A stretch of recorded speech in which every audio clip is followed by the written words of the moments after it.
Hello साथीहरू, welcome to my mini blog. तपाईँहरू सन्चै हुनुहुन्छ होला, म पनि सन्चै छु। सो आज मैले चाहिँ पालुङ्गेको प्याजी बनाउन लागेको।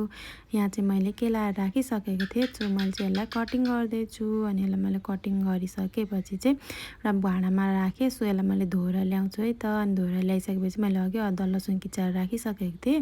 सो अदुवा लसुन मैले हालेँ, त्यस पछाडि बेसार, अनि त्यस पछाडि नुन पछाडि थोरै धुलो खोर्सानी पनि एड गर्छु। मैले चाहिँ थोरै हालेँ धुलो खोर्सानी। सो धुलो खोर्सानी पछाडि चाहिँ अजिना पनि थोरै हाल्नै पर्यो, अजिना नहाली त हुँदैन। सो मैले अजिना हालेपछि बेसन हालेँ।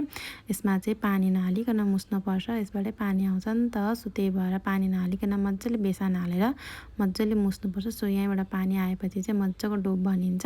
सो मैले चाहिँ मुसेँ मजाले मुसेर राखिसकेपछि मैले चाहिँ खोर्सानी हाल्न बिर्सेछु साथीहरू। फेरि मैले पछाडि खोर्सानी काटेर हालेँ। त्यसरी मैले चाहिँ मुसेर राखिसकेको थिएँ नि त। अनि खोर्सानी काटेर फेरि हालेर मुसेर एकछिन राखिदिन्छु साथीहरू। मैले चाहिँ मुसेर राखिसकेपछि यहाँनिर हाम्रो मुन्टा पनि छ। सो कति राम्रो देखेको मुन्टा।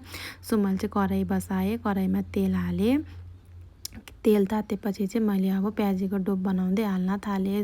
यसमा चाहिँ 5-6वटा अट्ने गरी मजाले मैले चाहिँ डोप बनाएर हालेँ। सो मैले डोप बनाइसकेपछि चाहिँ यसलाई अलिक रातो रातो बनाइसकेपछि चाहिँ यसलाई पल्टाइदिन्छु। अनि दुईपट्टि रातो भएपछि निकाल्नुपर्छ नि त। सो पालैपिलो गर्दै पल्टाएँ। सो रातो भइसकेपछि मैले निकालेँ। अनि यसमा निकालिसकेपछि चाहिँ मैले दोस्रो लट गर्दै 2-3 चोटि लटमा चाहिँ मैले पकाइसकेको थिएँ। त धेरै थिएन नि त, कम्ती थियो। अनि त्यही भएर मैले 2-3 लटमै पकाइसकेँ साथीहरू। यति बनाएँ मैले चाहिँ। सो साथीहरू आजलाई चाहिँ यति नै। भेटौँला अर्को मिनी ब्लगमा। बाई।